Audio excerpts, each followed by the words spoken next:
आज हम सिद्ध साहित्य के बाद नाथ साहित्य की बात करते हैं। नाथ साहित्य सिद्ध साहित्य का ही अगला रूप है, मतलब कि सिद्धों में से ही नाथ निकले हैं। तो ये अपने आदिकाल की जो सीरीज है उसमें अगला चरण सिद्ध साहित्य के बाद नाथ साहित्य है। आगे बढ़ने से पहले इस चैनल को सब्सक्राइब जरूर कर दीजिएगा, लाइक जरूर कर दीजिएगा तथा शेयर कर दीजिएगा, ताकि हिंदी साहित्य के बच्चों को आगे और बढ़ने में सुविधा हो और इस तरीके का कंटेंट उनको प्राप्त हो। तो नाथ साहित्य 12वीं से 14वीं शताब्दी तक उनका अंत, मतलब कहने का तात्पर्य है कि नाथों का समय 12वीं से 14वीं शताब्दी के अंत तक का है। ये राम कुमार वर्मा का एक कथन है। और गोरखनाथ एक गुरु का अनावरण, गोरख बानी जो है वो गोरखनाथ की रचनाओं का संकलन है। गोरखनाथ नाथ संप्रदाय के संस्थापक माने गए हैं और उनकी रचनाओं का जो संकलन है वो गोरख बानी नाम से है। और पीताम्बरनाथ बर्दवाल जी ने 40 पुस्तकों का उनको पता चला, उनका संकलन करके उन्होंने गोरख बानी का जो है वो संपादन किया था। बर्दवाल ने 14 कृतियों को उनकी प्रमाणिक माना है, प्रमाण गोरखनाथ की 14 कृतियों को उन्होंने प्रमाणिक माना है और गोरख बानी का उन्होंने संपादन किया है। अब आगे अगला सवाल आपके मन में है कि गोरखनाथ कौन थे? हम इतनी बात करते हैं कि भाई नाथों में सबसे महत्वपूर्ण गोरखनाथ है। तो गोरखनाथ कौन थे, कहाँ से आए थे और उनका क्या इतिहास रहा होगा, इनकी क्या महिमा रही होगी कि आज तक हम गोरखनाथ को याद करते हैं और उनकी प्रमुख जो शाखाएं है उन शाखाओं के बारे में बात करते हैं। तो हजारी प्रसाद द्विवेदी जी है, उन्होंने गोरख जो नाथ संप्रदाय पर ज्यादा काम किया और गोरखनाथ को उस समय का महान नेता बोला। और यही हजारी प्रसाद द्विवेदी के साहित्य में कबीर नाथ और सिद्धों के साहित्य पर ज्यादा चर्चा करने से ही हम उनको ज्यादा याद रखते हैं, क्योंकि जब भी सिद्धों नाथों की बात आती है तब हम हजारी प्रसाद द्विवेदी जी की बात करते हैं। उन्होंने नाथ पंथ को सिद्ध मंत्र, सिद्ध मार्ग, योग संप्रदाय, अवधूत मत, अवधूत संप्रदाय आदि नामों से भी जाना है। उसके बाद राहुल सांकृत्यायन जी दूसरे आदमी हैं जिन्होंने नाथ साहित्य पर ज्यादा काम किया। वे कहते हैं कि नाथ पंथों को सिद्धों की परंपरा का विकसित रूप माना चाहिए, कि सिद्धों की परंपरा में से ही नाथ निकले हैं। तो गोरखनाथ के बारे में हमने बात की है, गोरखनाथ के आगे हम रचनाओं के बारे में भी बात करेंगे। हालांकि गोरखनाथ का समय अलग अलग लोगों ने अलग अलग बताया है। राहुल सांकृत्यायन ने 9वीं शताब्दी बताया है, हजारी प्रसाद द्विवेदी ने 9वीं बताया है, पीताम्बर दास बड़तवाल ने इनका समय 11वीं शताब्दी बताया है, शुक्ल ने और रामकुमार वर्णवा ने इनका समय 13वीं शताब्दी बताया है। तो आचार्य प्रसाद द्विवेदी कहते हैं कि शंकराचार्य जो है, शंकराचार्य के बाद प्रभावशाली और इतना महिमामंद व्यक्ति भारतवर्ष में दूसरा नहीं हुआ है। तो आचार्य प्रसाद द्विवेदी उस समय गोरखनाथ के जो चरित्र है उस पर प्रकाश डालते हैं। और उसके बाद हम बात करते हैं कि गोरखनाथ जो है, गोरखनाथ का उसका रहस्य क्या है, मध्यकाल भारत के गुरु के रूप में उसको क्यों जाना जाता है? उसका सबसे जो महत्वपूर्ण कारक है कि गोरखनाथ ने उस समय व्याप्त कुरीतियों को और बाहरी दिखावे को, बाहरी जो पूजा पाठ है इन सबका खंडन किया, जैसे सिद्ध करते थे। और घट के भीतर योग के द्वारा हम इन मोक्ष की किस तरीके से प्राप्ति करते हैं, उसमें गोरखनाथ का योगदान ज्यादा देखा जाता है। तो गोरखनाथ संप्रदाय का जो टाइमलाइन है, समय सीमा है, उसके बारे में हम बात करेंगे। 9वीं शताब्दी में नाथ संप्रदाय का उदय हुआ। नाथ संप्रदाय का उदय पंजाब और उस समय राजपूताना के आसपास नाथ संप्रदाय का प्रभाव देखा जाता है। जलेंद्र नाथ और इनसे इनकी शुरुआत मानी गई है। और 9वीं शताब्दी में इनकी शुरुआत हुई और 11वीं से 12वीं शताब्दी के बीच गोरखनाथ का प्राइम समय था। वो उस समय गोरखनाथ की रचनाओं से नाथ नाथ साहित्य में एक उन्नयन हुआ और उसी वजह से आज हम नाथ साहित्य को याद रखते हैं। उसके बाद 7वीं से 12वीं शताब्दी के बीच जो सामाजिक, धार्मिक और राजनीतिक उथल पुथल का दौर था, उस समय भी नाथ संप्रदाय का उदय हुआ। और उन्होंने सिद्धों की जो उस समय की जो सिद्ध थे, उन सिद्धों से ही नाथ संप्रदाय का उदय हुआ है।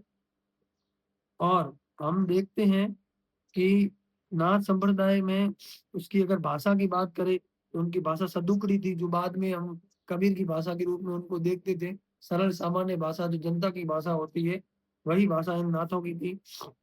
अब दूसरी बात करते हैं नाथों की दुनिया।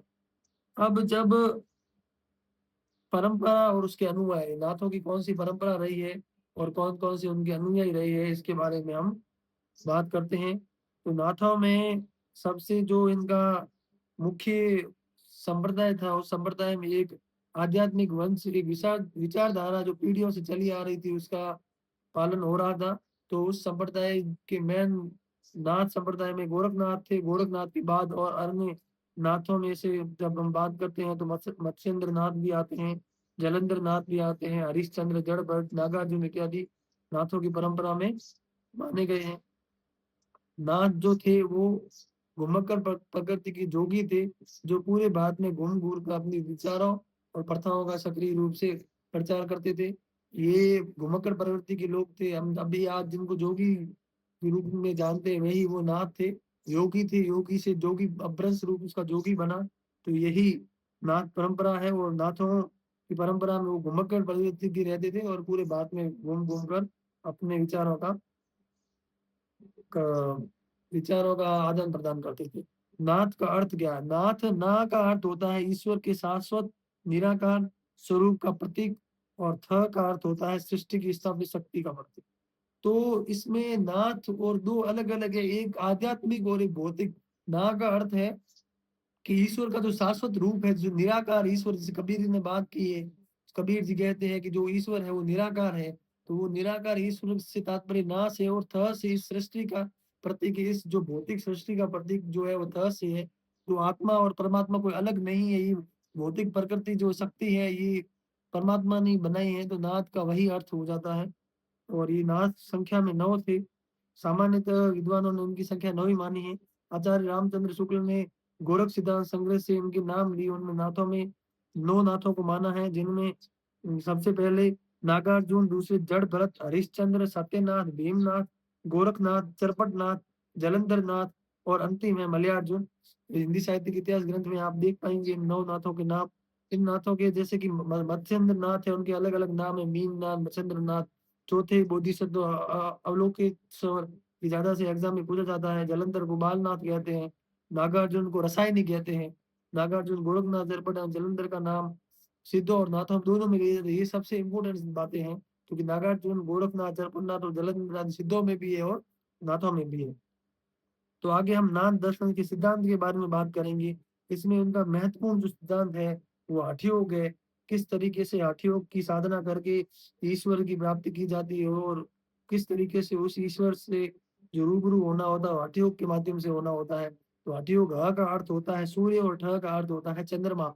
इस साधना का उद्देश्य इन 2 विरोधी शक्ति, जैसे कि चंद्रमा ठंडा होता है और सूर्य गर्म होता है, तो दोनों विरोधी शक्तियों का सामंजस्य बिठा के इस योग को हम हठ योग कहते हैं। और नाथ संप्रदाय की ये देन है। आगे हम इसकी अलग-अलग शाखाओं के बारे में पढ़ते हैं, पर मुख्य रूप से नाथ संप्रदाय द्वारा ही हठ योग का जो है वो उन्नयन हुआ था। तो हठ योग के बारे में आगे हम अगली क्लासेस में पढ़ेंगे। अभी जब हम ब्रीफ में पढ़ रहे हैं, तब हठ योग जो है वो नाथ संप्रदाय का मुख्य योगदान रहा है। उसके बाद इस हठयोग में आंतरिक अनुशासन और आत्म साक्षात्कार पर ध्यान दिया गया है। बाहरी कर्मकांड, मूर्ति पूजा और जाति भेद का इन्होंने खुलकर विरोध किया है। गुरु की महिमा को इन्होंने अपने साहित्य में बढ़-चढ़ कर लिखा है। तो इसमें गुरु का महत्व, जो गुरु ईश्वर के समान होता है, ईश्वर से भी बढ़कर होता है, क्योंकि परमात्मा से मिलन का जो सबसे महत्वपूर्ण कारण है, गुरु ही है। गुरु ही वो व्यक्ति है जिन्होंने आत्मा को परमात्मा मिलने में मदद की है। तो ये गुरु की महिमा इधर नाथ साहित्य में बहुत ज्यादा दिखाई गई है। गुरु का ज्ञान वो प्रकाश है जिससे तीनों लोग दिखाई देते हैं। ये गुरु की महिमा नाथ साहित्य में हम भली भांति देख सकते हैं। गुरु कीजे गहिला निगुरा न रहीला, गुरु बिन ज्ञान न पायला रे भाईला, दूधे धोया कोयला उजला न होइला, कागा कंठ पऊ माल हंसला न मेला। ये जो गुरु की महिमा है, ये गुरु की महिमा हम नाथ साहित्य में देखते हैं। और आगे आगे कबीर का साहित्य, निर्गुण साहित्य, उसमें भी गुरु की महिमा के बारे में बहुत बताया गया है। तो उसके बाद गोरख बानी की हवा, तो गुरु की वचन है गोरख बानी में। गोरख बानी का एक अध्ययन, मतलब गोरख बानी की हम जब बात करते हैं तो उसमें गुरु गोरखनाथ की जितने भी सिद्धांत है, उन सिद्धांतों का जो लेखा जोखा है पूरा गोरख बानी में। गोरख बानी की हम बात कर ली, पीताम्बर दास ने इनका, या पीताम्बर दास बड़तवाल ने इनका संपादन किया था। और ये गोरख जो नाथ संप्रदाय है उसकी सबसे जो आदि ग्रंथ है वो इनको माना गया है। और जो नाथ संप्रदाय गोरखवाणी है वो आम उसकी भाषा जो है सदुकड़ी है, आम लोगों की जो भाषा होती है उसको अपने गोरखनाथ ने अपने गोरखवाणी साहित्य में लिखा है। साहित्य उसी भाषा से लिखा है और गोरखवाणी की भाषा खड़ी बोली जिसमें पंजाबी, भोजपुरी, मराठी, गुजराती के शब्दों का प्रयोग मिलता है। ये बहुत अच्छे फैक्ट्स हैं जो एग्ज़ाम में पूछे जाते हैं। तो गोरखनाथ ने अपने सिद्धांतों का जो प्रचार-प्रसार किया है वो साधारण भाषा में किया है ताकि साधारण लोग भी उसको समझ सकें। आप एक स्थायी विरासत के रूप में नाथ परंपरा को हम आगे देख ही पाते हैं। उनकी जो बीज बोया गया था, उसकी अलग-अलग शाखाएँ, पेड़ की अलग-अलग शाखाओं के रूप में हम देख पाते हैं। किसी तरह योग साहित्य, कबीर, निर्गुण साहित्य और अलग-अलग साहित्य हैं, जिसमें योग साहित्य जो गोरख साहित्य है, उसके बीज या जो अंश देखने को मिलते हैं। तो आज तक भी हम आधुनिक काल में भी गोरखनाथ का साहित्य प्रासंगिक माना गया है और आगे भी माना जाएगा। इसलिए गोरखनाथ और नाथ संप्रदाय हिंदी साहित्य के एक अभूतपूर्व जो अंग है और इसको हम अलग नहीं कर सकते। हालाँकि जब ये जो नाथ साहित्य है इसके बारे में हम पढ़ चुके हैं, परंतु आगे और फैक्ट्स के रूप में देखेंगे तब इतना साहित्य और ज़्यादा बढ़-चढ़ कर पढ़ना पड़ेगा। यही तो खाली थ्योरी के रूप में था। फैक्ट्स के रूप में हम अलग-अलग जब सिद्ध, नाथ और रासो साहित्य के बारे में बात करेंगे तो बड़ी-बड़ी क्लासेस होंगी। अभी तो खाली थ्योरी है ताकि आपको जब पढ़ाई शुरू करो तो सबसे पहले बेसिक्स क्लियर होने ज़रूरी है। जब तक आधार जो है वो आपका क्लियर नहीं होगा तब तक आप आगे फैक्ट्स पढ़ने से आपको ज़्यादा कोई फ़ायदा नहीं होगा। आजकल के एग्ज़ाम्स में फैक्ट्स से और थ्योरी दोनों ही पूछ जाते हैं।